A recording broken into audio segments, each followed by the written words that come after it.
ತಾರೀಕು ಮಾನ್ಯ ನೀರಾವರಿ ಸಚಿವರು ಸಮಯವನ್ನು ಕೊಟ್ಟಿದ್ದಾರೆ, ಸಭೆಯನ್ನು ಕರೀತೇನೆ ಅಂತ ಹೇಳಿದ್ದಾರೆ. ಅದರ ಏನು ನೋಟಿಸ್ಗಳು ಅಥವಾ ಸದ್ಯದಲ್ಲಿ ಒಂದು ನಾಳೆ ಒಳಗಾಗಿದ್ದಾವೆ.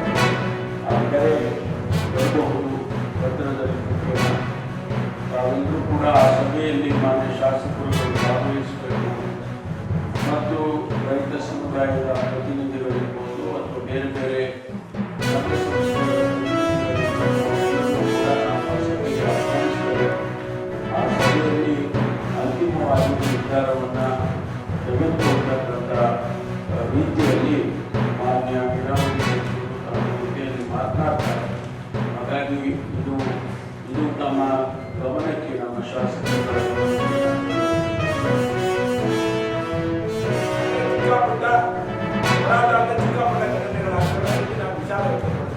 ಅದಾದ್ಮೇಲೆ ನಮ್ಮೆಲ್ಲೂ ಕೂಡ 4 ಎಫ್ಐಆರ್ ಹಾಕಿದ್ರು.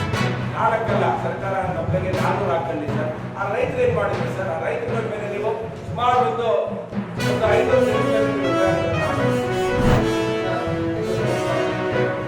ಜಿಲ್ಲೆಯ ಆಡಳಿತ ಇಲಾಖೆ ಸಡನ್ ಆಗಿ ಎಕ್ಸಾಮ್ ಮಾಡ್ತಾ ನಮ್ಮ ಕಾರ್ಯಕ್ರಮದಲ್ಲಿ ಭಾಗವಹಿಸುವುದರಿಂದ ನಾನು ಮತ್ತೊಂದು ಬಾರಿ ಅವರೇ ವಾಲಂಟಿಯರ್ ಆಗಿ ಬಂದು ಹೋರಾಟದಲ್ಲಿ ಭಾಗವಹಿಸಿ ರೈತರದ್ದು ಆಮೇಲೆ ಮೇಲೆ ನಾನು ಮೊದಲನೇದಾಗಿ ಹೇಳೋದಕ್ಕೆ ಬಯಸ್ತೇನೆ. ಈ ತಿಂಗಳ 30ನೇ ತಾರೀಕು ಮಾನ್ಯ ನೀರಾವರಿ ಸಚಿವರು ಸಮಯವನ್ನು ಕೊಟ್ಟಿದ್ದಾರೆ, ಸಭೆಯನ್ನು ಕರೀತೇನೆ ಅಂತ ಹೇಳಿದ್ದಾರೆ. ಅದರ ನೋಟಿಸ್ಗಳು ಅಥವಾ ಸದ್ಯದಲ್ಲಿ ಒಂದು ನಾಳೆ ಒಳಗಾಗಿದ್ದವರಿಗೆ ಆ ಕರೆ ಬರಬಹುದು ಪತ್ರದಲ್ಲಿ. ತಾವೆಲ್ಲರೂ ಕೂಡ ಆ ಸಭೆಯಲ್ಲಿ ಮಾನ್ಯ ಶಾಸಕರುಗಳು ಭಾಗವಹಿಸಬೇಕು ಮತ್ತು ರೈತ ಸಮುದಾಯದ ಪ್ರತಿನಿಧಿಗಳು ಬೇರೆ ಬೇರೆ ಸಂಘ ಸಂಸ್ಥೆಗಳ ಪ್ರತಿನಿಧಿಗಳೆಲ್ಲರನ್ನೂ ಕೂಡ ನಾವು ಆ ಸಭೆಗೆ ಆಹ್ವಾನಿಸ್ತೇವೆ.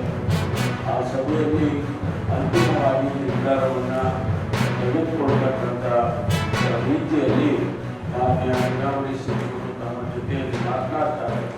ಹಾಗಾಗಿ ಇದು ತಮ್ಮ ಗಮನಕ್ಕೆ ನಮ್ಮ ಶಾಸಕರ ಚಿಕ್ಕಪುಟ್ಟ ಹೋರಾಟ ಅಂದ್ರೆ ಚಿಕ್ಕಪುಟ್ಟ ಘಟನೆಗಳಾಗ್ತವೆ. ಅದಕ್ಕೆ ನಾವು ವಿಚಾರ ವ್ಯಕ್ತಪಡಿಸ್ತೇವೆ. ಅದಾದ್ಮೇಲೆ ನಮ್ಮೆಲ್ಲೂ ಕೂಡ 4 ಎಫ್ಐಆರ್ ಹಾಕಿದ್ರು. 4 ಅಲ್ಲ, ಸರ್ಕಾರ ನಮ್ಮೆಗೆ 400 ಹಾಕಲಿ ಸರ್. ಆ ರೈತರು ಏನ್ ಮಾಡಿದ್ರು ಸರ್? ಆ ರೈತರ ಮೇಲೆ ನೀವು ಸುಮಾರು ಒಂದು 5 ದಿನದಲ್ಲಿ